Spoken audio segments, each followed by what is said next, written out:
I am a 33 years old female. And I found out that my ex-husband 37 male was cheating on me when I was 7 months pregnant with our son. I got a divorce and we share custody of our 3-year-old son. My ex-husband's girlfriend tried to get involved in my parenting several times. She even commented on my son's name, implying that we should agree on a name we all want, not just what I wanted, and tried to dictate what he should and shouldn't have. As a result, she started throwing stuff of his that I paid for myself. Honestly, it's frustrating because I'm barely getting by with the money I have and cannot afford to buy replacement for all the stuff she throws but my ex-husband says it's her house and she gets to decide what can and can't enter. I made a crochet blanket for my son with his name on it. This blanket is special to me, and the tools I used to be able to make it cost me money. Not to mention the time and effort it took to get it down. I sent my son to stay with his dad days ago, and he wanted to take the blanket with him to sleep with it. I don't know exactly what happened, but when I came to pick him up, he told me his dad's girlfriend took it away from him and threw it out, leaving him with no blanket to sleep with at night as punishment for him for not accepting the one she offered. I was furious. I called his dad, but he hung up on me. I sent him a text explaining the situation, but he texted back telling me that I should stop the drama and go look for a job if I have so much free time on my hand, instead of picking on his girlfriend. I felt frustrated. I visited his family, who are good to me, and told them about what their son's girlfriend did. Now it's worth mentioning that she's been working hard for their approval and to get on their good side. They were shocked to know about what she did. They all flipped out on her and started calling her out. My sister-in-law took it further by putting this on social media, which made other family members see what she did. My ex-husband called me, yelling about my pathetic attempt to turn his family against his girlfriend. I could hear her freaking out in the background while he was lashing out at me, saying I ruined every chance she had to have a good relationship with her future in-laws. I hung up and felt absolutely horrible, even though I was just venting to his family about what happened and felt frustrated. I'm not sure anymore, since the whole family aren't speaking to her, SI that might have a lasting impact on their relationship with her. My fiancé, Charlie. My sister, Kendall. Kendall's boyfriend, Jack. Charlie and I have been together for 6 years and have lived together for 3 years. We met in college. Our relationship is awesome. I love him more than anything, and I know he's the one I want to spend the rest of my life with. We're best friends, we make a great team, and we're really happy together. So no problems there. Kendall and I have always been close. We've had normal sisterly arguments and whatnot, but I love her and she's family. I don't really know Jack that well, but he seemed like a nice guy, which obviously isn't the case, and we've all gotten along until now. Kendall and Jack have been together for 2 years. Their relationship is rocky. Kendall has called me countless times because of fights, breakups, and drama. I've always been her shoulder to cry on, and I've supported her through everything as best I can. She has gotten jealous of my relationship with Charlie, saying things like she wishes she could have a perfect relationship like ours, and she wishes she could have that connection with Jack. Recently, within the last 2 months, she started saying things like, I should just steal Charlie from you, and I wish Jack was more like Charlie. I think Charlie and I would be a great match. She started flirting with Charlie, which made him super uncomfortable, and overstepped boundaries. I was uncomfortable and upset with her behavior. We had a serious talk and she broke down. She told me she was going through a rough patch with Jack and wasn't handling it well. She apologized to me and to Charlie, and told me she knew what she did was wrong, it wouldn't happen again, etc. Charlie and I talked about it and we decided to forgive her. At the time of the incident, Jack and Kendall were still going through a rough patch. 2 weeks ago, Charlie invited close friends and family to dinner. This included Jack and Kendall. It was at the restaurant Charlie and I had our first date, down to the exact table we sat at. We had talked about marriage at great length, so I had a feeling. Lo and behold, Charlie proposed to me. It was perfect. I was so happy. I cried like a baby. Our family and friends congratulated us. Kendall seemed super excited. She gushed about how cute it was, started talking about the wedding, and hugged us both. The only person who didn't seem happy for us was Jack. He told Kendall that he wanted to go home and they left early. Fast forward a few days. Kendall texted me and she was pissed. She called me a traitor and a disgusting.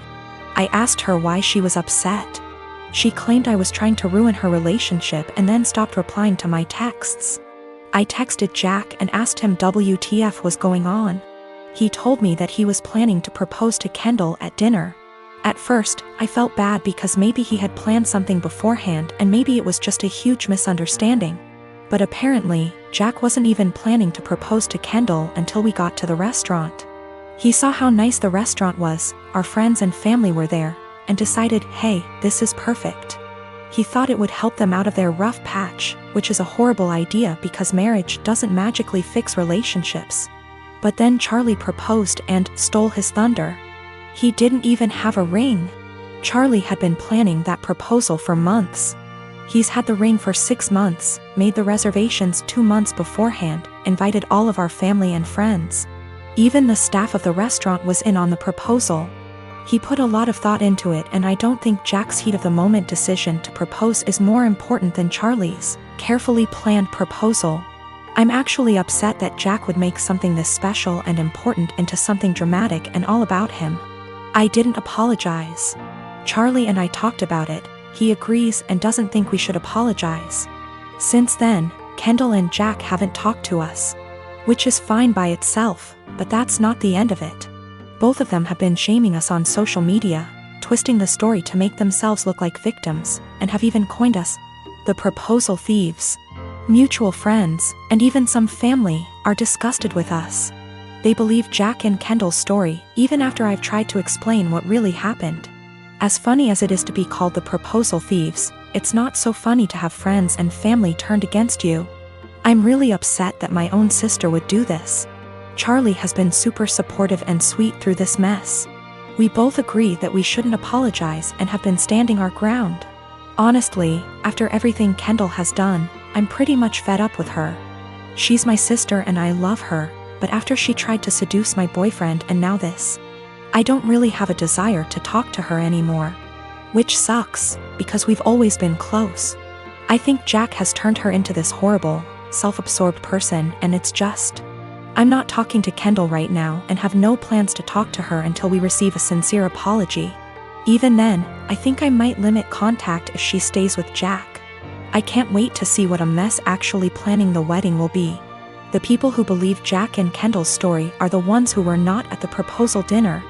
A large amount of mutual friends who weren't there plus extended family believe the story. Our parents, Charlie's siblings, and the few close friends that were actually at the dinner do not believe the bullshit story. We just haven't made a post addressing everything / telling our side of the story because we wanted advice on how to approach it. I am a 41 years old male, single dad with a 13-year-old daughter Lacey. My wife died in childbirth and it's just been me and Lacey all her life. My sister has been a big help in raising Lacey, and we do keep in contact with her maternal grandparents. The issue started a couple of months ago when Lacey started her period. I knew this day would come, so I spoke to my sister, my female best friend, and my mother-in-law to be well prepared. I gave her the talk with her grandmother and aunt there. I buy her pads and tampons. I even have Midol and heating pads ready for Lacey when she needs them. The problem began when I began to notice a smell coming from Lacey's room. I went in to investigate and found pads and tampons openly disposed of in her wastebasket. I checked her bathroom and it was worse. She had her blood-stained undergarments in the tub. I took out her trash and did my best to get rid of the smell, but I didn't know what to do with the underwear in the tub. Later, I noticed bloodstains on the couch. It took a while of cleaning, but I got them out. I figured that was the end of that. It happened again last month, when I noticed Lacey's room was stinking again. And I saw she didn't even wash the underwear from before. The bathroom was unbearable at this point. Then earlier this week, I saw bloodstains on the couch again. I sat Lacey down and told her that she had to learn to properly dispose of her feminine hygiene products and wash her underwear, as the smell was becoming too much. And to be careful of getting bloodstains on the couch or anywhere she sits. I also noticed her sheets had a lot of bloodstains and brought this up too. I also let her know that it was okay to get blood on things as long as she washed them. And I wouldn't be upset if I saw her bloodstained items being washed. Lacey immediately blew up at me saying that periods aren't gross and that I was period shaming, and that I needed to educate myself on menstruation. I then got texts from my sister and mother-in-law scolding me for making Lacey feel ashamed of her bodily functions. But I honestly wasn't trying to convey that periods are gross. I was trying to convey that her hygiene needed to be addressed and that the smell was becoming unbearable. I just wanted to make sure that Lacey knew how to properly dispose of pads and tampons without it smelling, and that I wouldn't be annoyed if she washed her blood-stained items. We have washed the sheets with hydrogen peroxide and purchased some OxyClean for future instances should we need it. I have asked her aunt and grandmother about, and they'll be able to give her more info as different hygiene products she can use. My apartment complex didn't do traditional trick or treating on Halloween. Residents were advised to set out pre-packaged individual candy bags on their patios / front door areas if they wanted to participate, but the traditional knock-on-door, physically hand strangers candy was not permitted. So, Halloween comes and the kids are all dressed up and each building has a scheduled time where the kids go door to door. I ended up having to work late, so my neighbor offered to walk my kids around with hers at our building's scheduled time. About 45 minutes later my kids came home with a small bucket of candy. 6 little goodie bags each from individual apartments that participated. Everything was fine. And my kids didn't say anything weird had happened. They were just excited to eat candy once they got home. The next day I took my kids to the park directly across from our apartment complex. My neighbor was there with her kids as well. The kids were playing and she took out one of those individual goodie bags with candy in it from her purse and started to loudly rummage in it. She ate several pieces of candy and my daughter eventually noticed. Ran up and asked if she could have a piece, and my neighbor responded, "Nope, this is my tax candy. Remember that this was my reward for taking you trick or treating last night." I was a little weirded out by that statement and asked what she meant.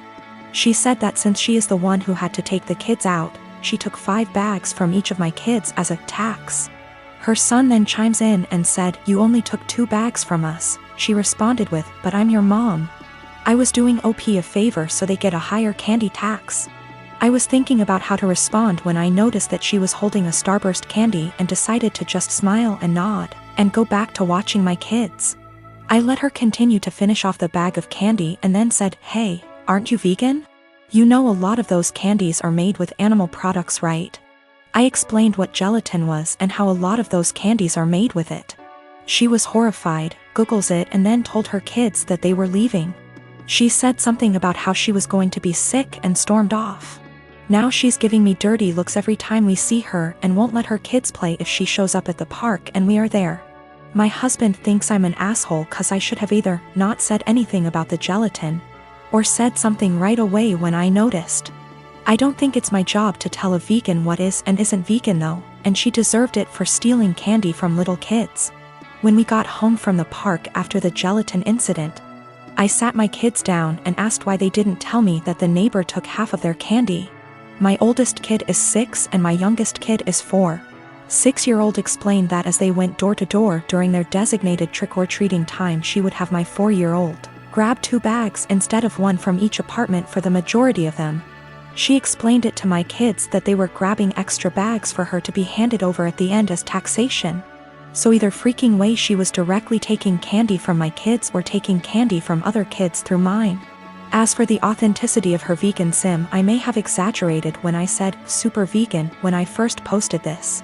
She claims to be vegan and is very in people's faces about the benefits, etc. It's 100% about the health side. She brags about veganism curing cancer, diabetes, even some mental health issues.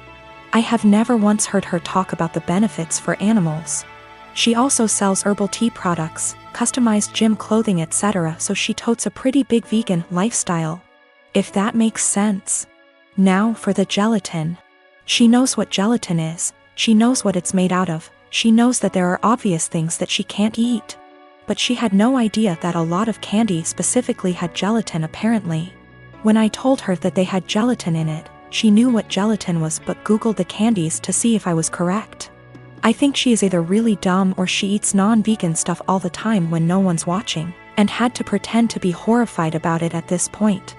'Cause a lot of you guys have pointed out that you literally can't be vegan and not know these things. I'm not vegan, I'm not even freaking vegetarian, and I know these things.